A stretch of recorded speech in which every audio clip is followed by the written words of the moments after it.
Hi, everyone, and welcome to another episode of Think Oral Health, the podcast. As usual, I'm joined by Dr. Jonathan Levine, and today we're privileged to have another doctor as a conversation partner at our podcast today. Without further ado, I will ask Jonathan to introduce us to our guest. Jonathan, who are we having a conversation with today? Thank you, Maria. I am super excited to have Dr. Kyle Stanley, colleague, friend. He is absolutely a trailblazer in dentistry ever since he hit this industry, called kind of this next generation of aesthetic dentists. I don't like the word cosmetic, but aesthetic, which means structure, function, and biology is part of the aesthetic milieu. He very involved as top educator, Seattle Study Club, lectured in, name the continent. He's lectured in the last 10, 15 years. He's spearheaded some groundbreaking technology with Pearl AI. He's now evolved into really helping dentists elevate their mindset, their thinking, and understand how do I have this, kind of this optimistic, positive thinking around our profession. It's a profession that is complicated. It is a profession, unfortunately, riddled with a certain level of mental illness because of the kind of profession it is. And I think all of healthcare could fall into that category. He's now very focused on this, and he's really an advocate for mental health within dentistry. Super excited. He's got an amazing podcast that is this happy podcast with Christian Coachman and Ingrid Mira. And it's really a fantastic podcast. And I've asked him to please join you and me on our podcast because he's really a voice that this profession needs to hear. So thank you, Kyle, for joining us and taking the time out today. Thanks for having me. Nice to be here. Welcome to the podcast. Thank you. Well, Maria, let me start it off because, having been in this industry for, and I like to say 3.5 decades, but it's really not true. It's really a little bit more. And understanding the way this industry has evolved over the last, 3-4 decades. The industry today has such a difference in technology. There's so much more kind of basic science research and knowledge that we have. But the pressure has never been greater, really, when you think about this profession because of the competition, because of, a lot of this trending that's happening in dentistry. So let me throw that question out to Kyle. Kyle, what do you think are the elements that have created this profession that maybe I could call complicated, pressurized, and one that needs your voice of mental health within the profession? What are those trends? What's causing all of that? I would actually say that I don't know if it's much worse than it was back when my dad graduated in the 70s. I just think that there's more awareness now. There's things that have changed, like you said, the competition or maybe the financial component. When you look at insurance reimbursement, for example, it stayed the same. Since my dad graduated in 76, it's been the same. There were doctors that I knew that told me in the 70s they were making $150K and, a house was $70,000. Now you make $150K and a house is $700,000. It's a little bit different. But I think in general, the main pressures of dentistry are still there, which is aligning your purpose with your profession, aligning your identity with your clinical work, the pressure of running a business and working in the business. Jonathan, you and I know a lot of people that are very successful. Let's say they like, I know this guy who, through a friend, who makes the orange buckets for Home Depot. Okay. The guy's got Ferraris, he's got mansions, he's got all this stuff. You think he's in the factory making the buckets? No, he's just working on the business. However, dentists and other doctors as well, specific doctors, are working in the business and on the business at the same time in a very challenging area of the mouth, a very unpredictable area of the body. And so I don't think much has changed besides maybe the competition, the awareness. Also, you add in a little bit of social media, that professional jealousy. So I think it's been there for decades. Yeah. And if you thought about this is an issue that's been long-standing and we've learned more today, what are the elements that you like to talk about, you lecture about, and you're really exposing the dental profession to that can help dentistry and dentists really have a more fulfilling, purposeful life? What is that? Yeah. So I'll bring you through my Ripple framework, which will kind of summarize everything, really. Number one is the R for Ripple. That is realize. It's self-awareness. It's realizing something has changed. It's realizing that maybe you're not in the best physical health anymore. Maybe you have back pain. Maybe you're more reactive with your team or with your spouse or with your kids. So that's the number one step or almost step zero of solving any problem, right? Having the awareness. One of my jujitsu professors says a problem understood is a problem half solved. And I completely understand that. You have to understand the problem. The next stage in the Ripple theory is I. That's for identify. You have to go through and identify all your triggers. What triggers you in dentistry? Is it when a patient sits down and says, I hate the dentist. I hate being here? Is it when, your hygienist shows up 10 minutes late every day? Is it, paying your student loans? Is it the difficulty of trying to work on a back molar and the patient won't go back in the chair anymore? They say, no, you can't put me back anymore. So you have to identify those. Next is purpose and perspective. Probably one of the most important steps in the process, which is separating your purpose and your identity in life from your profession. Now, this is challenging for us because we've been funneled in for, 8, 10, 12 years, depending on how many residencies we did, to thinking that our entire self-worth is in our clinical work.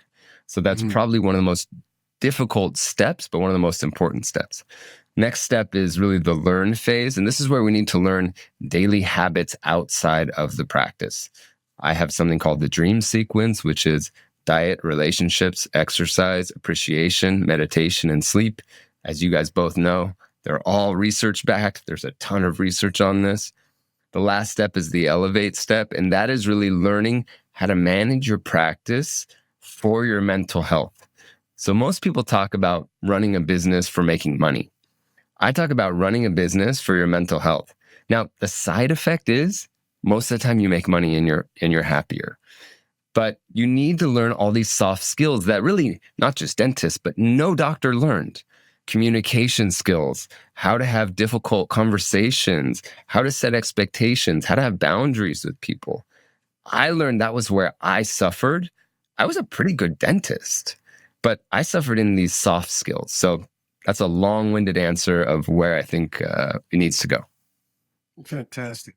He's incorporated that thinking that is so important with so many people that have spent their life thinking about across industries of how do you create personal mastery, personal growth so that you can be an amazing leader and servant leader and elevate yourself and your people around you. I've been at it now, for such a length of time and have done many different things within the profession. And, you find out what is going to really give the purpose, right, Maria? Simon Sinek, know your why you're doing that. And Maria, you come from a business executive standpoint, your different background. I mean, it really resonates. 5 minutes to put insurance under the bus. So this is great. This is a great conversation. I'm recovering healthcare insurance exec. So that's what Jonathan is hinting at very gently there. But yeah, you got to it's funny you say that. I don't blame the insurances. I actually blame the dentists because dentists, I'm not in insurance in my practice. I don't think Jonathan is either. And a lot of dentists love to blame insurances. And then I say, well, why don't you go off of insurance? They go, oh, well, I can't do that. No. I mean, everybody will leave. And I say, how true is that?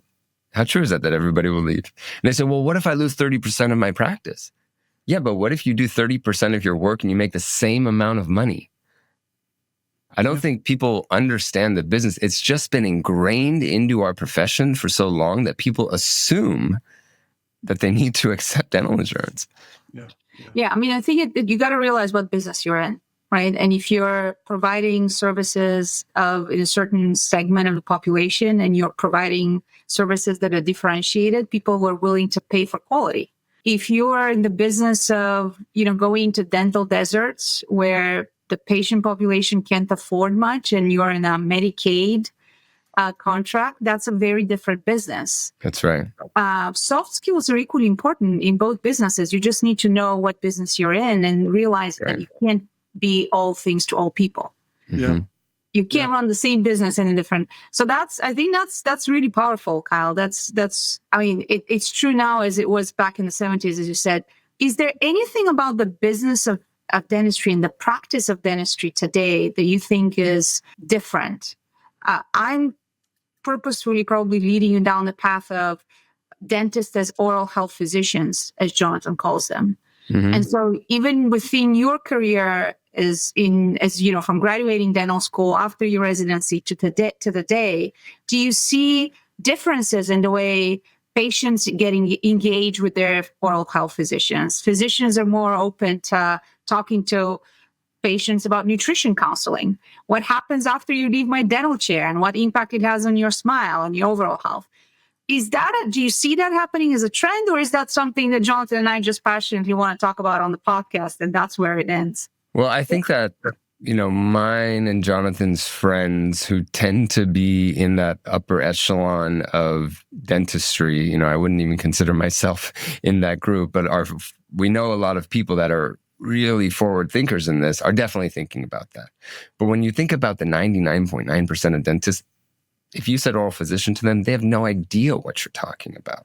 Yeah. But I think this is where we will differentiate, because patients are going to be the ones that will drive this. Patients are going to be the ones that are listening to podcasts like this and reading books and following people on Instagram that are talking about the oral health connection.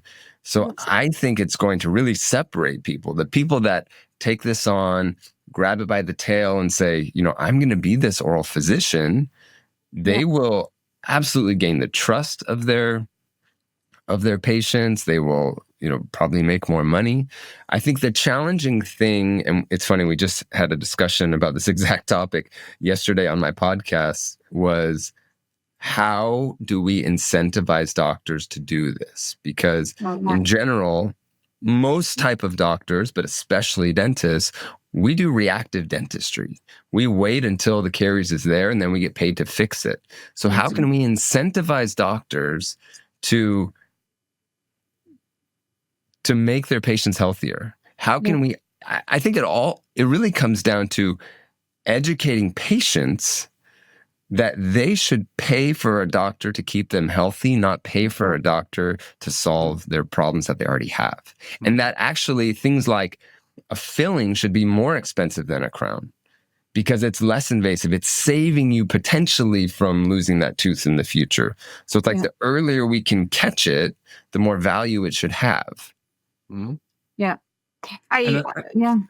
Unfortunately, insurance has driven it the other way, where if it's only one surface, it's less money. But if it's two surfaces, it's more money. And if it's three surfaces, it's even more money. And if it's all the surfaces... Yeah, and that's why we have such a trust deficit in dentistry, is because we have financially driven diagnosis. That's good and that's bad, right? That's good for dentists. The more we find, the more we make. It's bad for dentists because the more we find, the less trust we have. I mean... it goes back to the lack of education that patients come in with. I'm a car guy. Jonathan knows this. We talk about old cars. And I'm a car guy, but I can't build a motor by myself. So if I drive 45 minutes. I drive past probably hundreds of mechanics to get to a mechanic that my family's been using for 30 years. Why? Because of trust. Yeah. He's more expensive. He takes longer time. But when I go there, I know that if he says, you need a new timing belt, I mean, he could show me the timing belt. I'm not going to know what I'm looking at. So I just have blind trust and say, okay. But in dentistry, it's the same way as an auto mechanic, in that there has to be that you have to build that trust. And there's definitely a trust deficit because just like the mechanic, I know the more he finds, the more money he makes. I love that line of thinking. So let's pull on the thread a little bit, right? A set of x-rays. I have two dentists here. If I ask you to diagnose and put a treatment plan together, likely even the two of you will have differences in that. Yeah, we actually did two studies on this at Pearl. I don't know if you're familiar with this, but we took one of my patients. We took their full mouth set of x-rays. We asked 136 doctors to diagnose and treatment plan the case.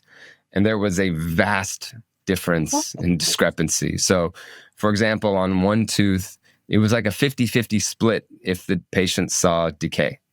Oof, Now, that's pretty binary, what surprised me even more was the entire mouth treatment plan ranged from $300 to $36,000.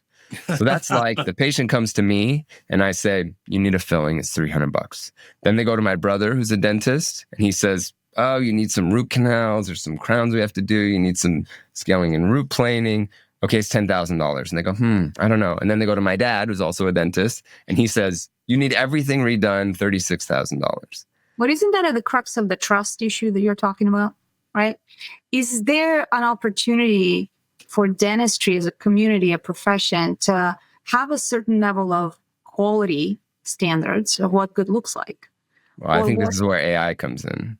Right. And so AI is non-biased. Yeah. AI doesn't make any money or gain status by finding something on an x-ray or an image. So when we created Pearl, that was one of the things that we wanted to do was build a non-biased second opinion, which is what one of the products is called, so that doctors and patients could have this non-biased second opinion. Now, it's not always right. It's not always perfect, but neither are humans. But it is non-biased. It has nothing to gain from this, which is a nice little separation for both the patient and the doctor. This is one of the biggest issues in dentistry, is treatment planning and diagnosis. It really is. And there's a trend, where specialists are all under one roof and you have multiple eyes, where you have like grand rounds of medicine, you have grand rounds of dentistry. Mm-hmm. And I've been fortunate. I'm an overnight success in 30 plus years. And that's what I have in my practice. We have all the specialists. We all put the data up on Friday morning. We put up our case. But it's hard to have that. But still, with technology, you can still get multiple sets of eyes. And AI plus, kind of the eyeballs of multiple docs, just like they have, in grand rounds in medicine, would be a terrific trend. And Pearl and AI and these other AI companies are showing us the way, using technology to create that democratized and standardized approach. That's a fascinating study. Yeah, I mean, Kyle, if we stick with that idea for a second, right? AI has the ability to help us be consistent in diagnosing and treating and transparent in many ways. So I think consistency is key here, right? Yeah, consistency is number one. I mean, consistency is what AI is good at. So AI will be consistent no matter what you do unless you retrain it.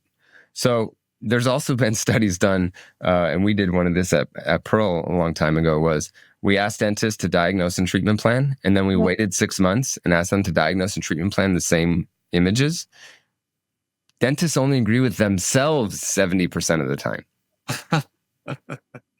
But AI is consistent. So if you show it that image, it will give you that every single day at any time of the day, unless it's retrained. Now, if that's right, it'll be consistently right. If it's wrong, it'll be consistently wrong. So it has to be trained inherently well. But that is one of the best things about AI, is that it is consistent. But you still compensate the dentist based on production, right? So inevitably what happens is AI is being used to upsell, somebody could say, right? Playing devil's advocate, right?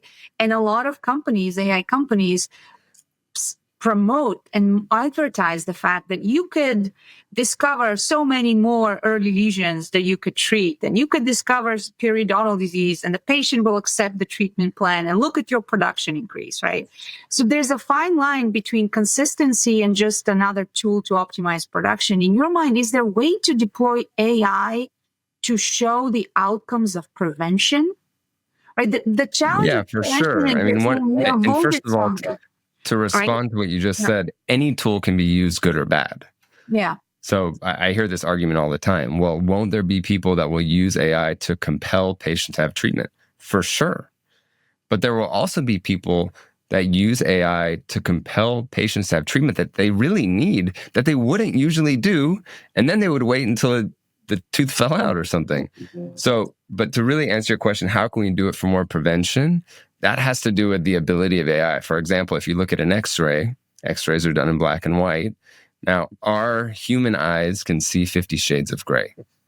The AI can see about 750 to maybe 850 shades of gray. So what happens is it's able to detect things earlier. Now, why that's great in dentistry is because we now have technology like peptides and starch molecules that we can remineralize teeth earlier.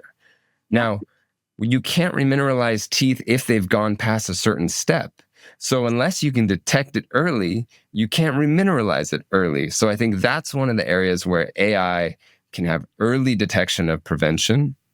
Also, too, when you get into predictive analytics with AI, this is something in the dental world will probably be coming out this year. I know Pearl's been working on it for many years. There's other companies working on it as well. And that is predicting what's going to happen to this patient based on hundreds of thousands of patients just like them. So you have a 43-year-old female that comes in. She's 120 pounds. She's Caucasian. She eats a vegetarian diet. She has a O positive blood type. She has 3 crowns, whatever. We have all the data. We have all her medical data too. And we can say, based on patients just like you, this is what we predict is going to happen. So for you, most people may need 2 cleanings a year. You may need 3. Yeah. Now, if you do that, then we can prevent this from happening in the future. I love this. Or you may need 1 cleaning, actually. Maybe it goes the opposite way. You have the genetic predisposition to be, you don't build tartar, maybe. Yeah. So maybe you only need 1 cleaning. We can save them time, save them money. Yeah. It's interesting, dentistry lags medicine. It's about 17 years of adoption dentistry, and a little longer, actually. But if we look at medicine and healthcare, and you look at what AI has done in medicine, which has really preceded dentistry, you talk about black and white. One of the great breakthroughs in cardiovascular diagnostics is clearly where it takes these scans and in color, and you can see actually the lumens of the coronary arteries. You can see the breakdown of hard and soft plaque. You can see the breakdown of the soft plaque, the one that really breaks off. And it's absolutely phenomenal. But this is where what's happening in dentistry. We have a complete digital workflow now. We have these diagnostics with AI tools that's changing our game. So, using this technology really makes us more efficient, more effective. However, let's go back to the original conversation. I want to go back to what Kyle likes to talk about today, if I can, which is a lot about the mindset. One thing, Kyle, that I personally learned, and I wanted to get your take on, when we started this foundation, and we started it our own 10 years ago, and we were on our 8th mission. We were off for 2 years, but to a person, and we take down 75 people per mission, sometimes 100, 120 if we do 2 missions in a row. The people talk about finding their why. They talk about, the same people always want to come back, and then we constantly expanding this because we want to build greater awareness to what happens to our mindset, because we're helping people, and we're helping people in a way is why we went into the profession in the first place. And this is a place where, they're wonderful people who have zero access to care. As Maria likes to say, the dental desert, with a rock star like Lenny Kravitz, but we live in this just amazing environment. So finding your why. So when you're talking to dentists, and this is such an important focus for you educationally to really expand people's knowledge around it, how do you help people do that? What do you talk about, and how do you bring that out in people, or how can they experience it? Because I know personally, my happiest moment, and I do a bunch of things in the industry over the years, the happiest moment is sitting in my foundation mission. It's 14 chairs. The place is jamming. The music's going high. I got all my friends. I got my family, and everybody's working for one purpose, which is to help these people, except that we get more out of it than they do because of the joy that it brings in our heart. It fills our soul. And Maria's come on it with us, and she knows it, and she's, well, you were head of sterilization for a number of days. I was the sterilization department. Amazing. So clearly it was really, it tells you that the quick upskilling that happens on the job training. From Harvard MBA to working doing sterilization. All hands on deck. That's right. But it does give you a whole different perspective. Oh, what a perspective. A whole But, different perspective. I want you to think about that. We love to say, you when you're doing good, it leads to doing well. You kind of alluded to that before about, helping each other and being a servant leader. But tell us a little bit about, how you feel about that. Yeah, so I usually bring this up by talking about my grandparents. And I ask people to think about great people in their family or friends. And I say, some of my grandparents have been dead for 20 years. But we talk about them at Christmas and at Easter and at water polo games. And, they're just legends in our family. And we never talk about what they did for work. We never say, wow, Grandpap was such an amazing steel worker.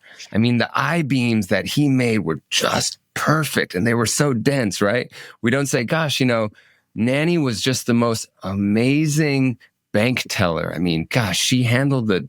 No, we say, hey, remember when Grandpap would have us over at the pool party and he'd go around and ask everybody how they wanted their burger, and then he would just burn them all? We talk about how he made us feel. And I think there's so many of us in the dental world that believe that our entire self-worth is in our 50 micron margins or our zero bone loss implants. And so I encourage people I always say, I hope when you pass, your kids and your grandkids don't say, wow, grandma or grandpa was the most amazing dentist. Because that wouldn't be a life worth living for me. So that's how I bring it up. I then like to talk about your identity in life as an investment portfolio. So let's say you were an investor in 2005 and you invested 100% in real estate. Then in 2008, you had nothing, right? Everything went to crap and you had nothing. But if you were invested in stocks and if you had gold and if you had crypto and if you had bonds, then everything kind of equaled out. And that's the same way we have to think about our identity. We can't put our whole identity within our profession. So dentistry is part of my profession, but being a dad is part of my profession.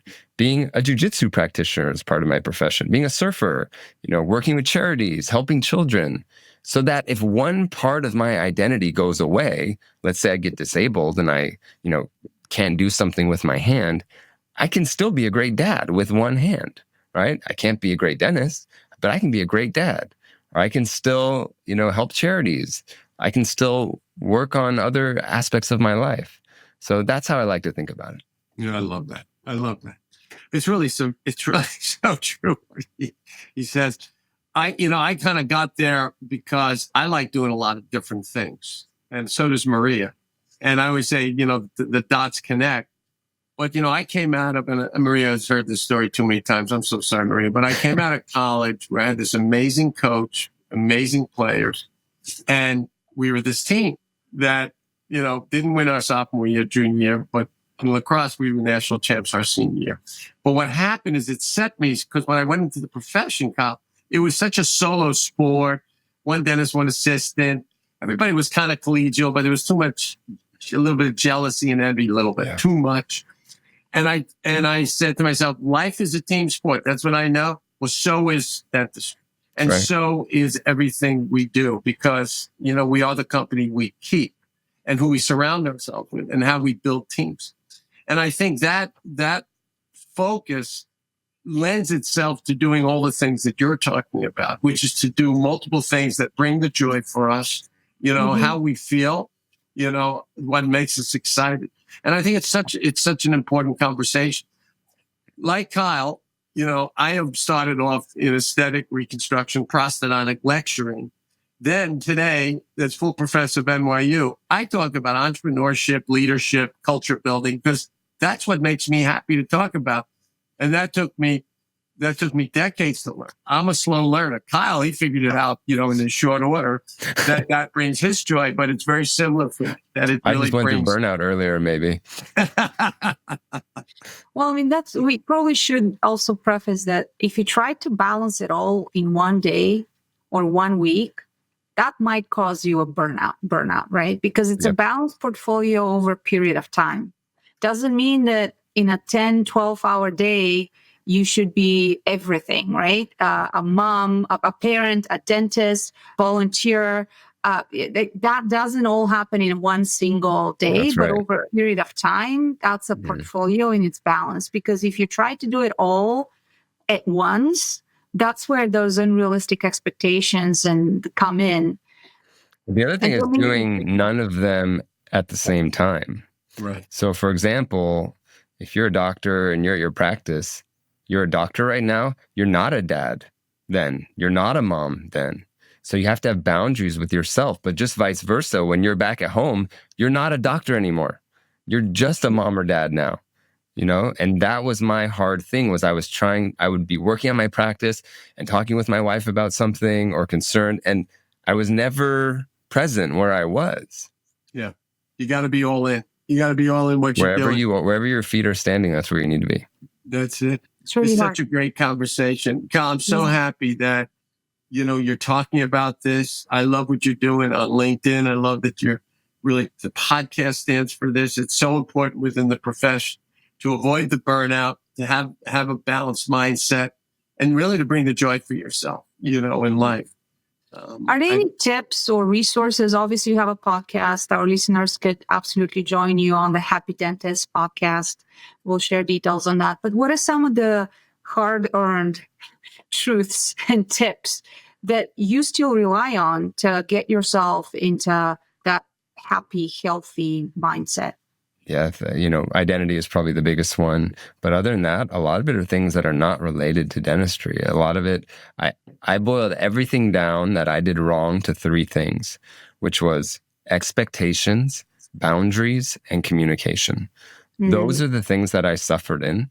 And now once I learned it in dentistry, I realized, oh my God, this is just a life skill. It has nothing to do with dentistry. Boundaries, expectation, and communication. I use with my wife. I use with my kids. I use with my neighbors. I use with my business partners.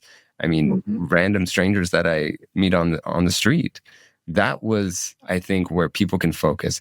There's a lot of people in the world, especially in dentistry, that think the only skills are with your hands, not if it's between your ears or comes out of your mouth. And so learning that everything is a skill, like setting a boundary is a skill. Setting expectations is a skill. Communication is a huge skill. And once you put time and effort and money into learning anything, you get better at it and you create less stress in your life. I have to ask you about our favorite question here, because Jonathan and I talk a lot about the future of dentistry, where dentistry is going, the profession, the medical profession, the dental profession. And for better or for worse, all of that requires a certain level of change and adapting to change. And that's a scary word. And so even what you're describing, right? Even if you recognize your R from Ripple, that you are going down a not so healthy path, you have to be willing to change. That's right.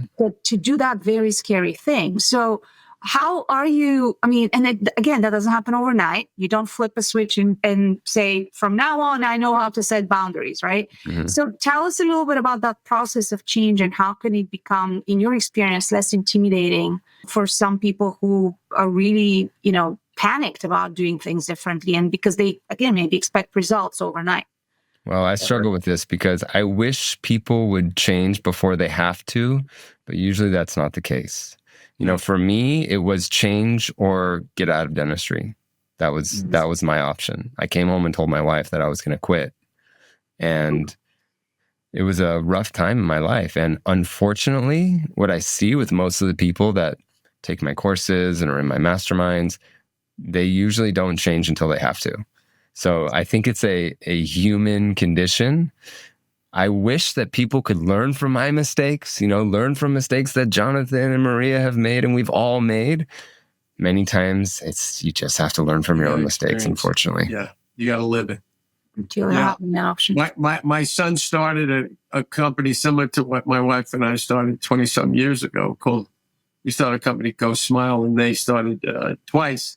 Yeah. And I was trying to coach him up. And, I didn't want to be heavy-handed. Dad, you got to do this, you got to do that. But I would kind of like, you want to keep raising money? You're not going to be. And I would tell him what I learned about being cash flow positive.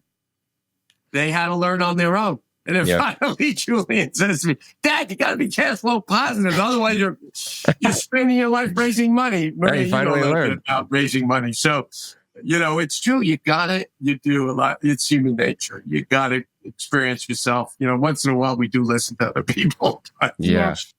it's really true. It's so true. Well, this was pretty amazing. Kyle, love the conversation. It's great to see you. And hear what you're doing and what you're up to. And I think it's just such an important voice. So, and Kyle, if people want to hear from you, where can they find you? I know you're on LinkedIn, but again, I'm trying to make this as practical as we can. Yeah.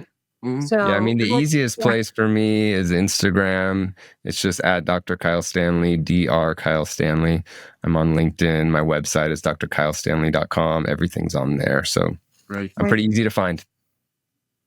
And you have a live coming up in May, so people could follow you and join the live.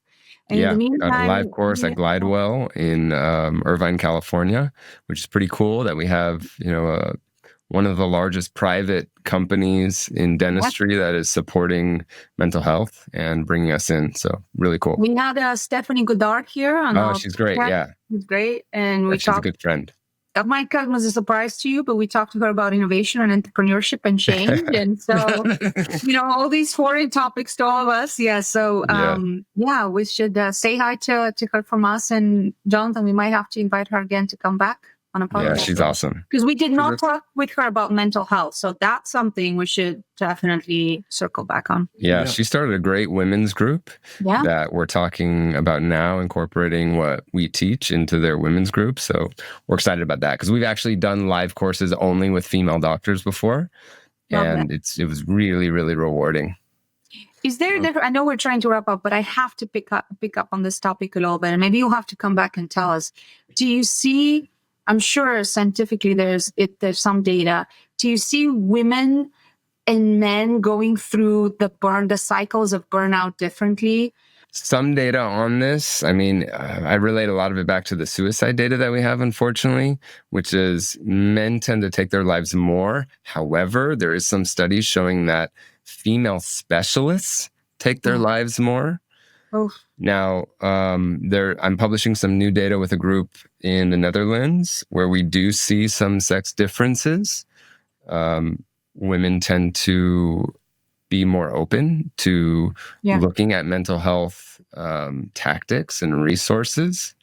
But it's definitely a topic that we could probably have a whole 45-minute discussion on because it's still a taboo. 70% of dentists are going to be women in the next 5 years around the world. Absolutely. Yeah, would love to have you back on that, especially when the data is out and public. Yeah. So we could discuss it should be later this year that we should have that published. So that would be awesome. Fantastic. Thank you for having us, for joining us, for being part of your journey and of your evolution as a dentist and a teacher and a jiu-jitsu practitioner. I like that you're using all of my identities now. I feel very heard. I know, this is it. We like bringing people on board who on the podcast who have taken the non-traditional path, blazing their own path. So thank you for having us, for again sharing your path with us, and then we'll see you next time. Sounds good. Thanks a lot.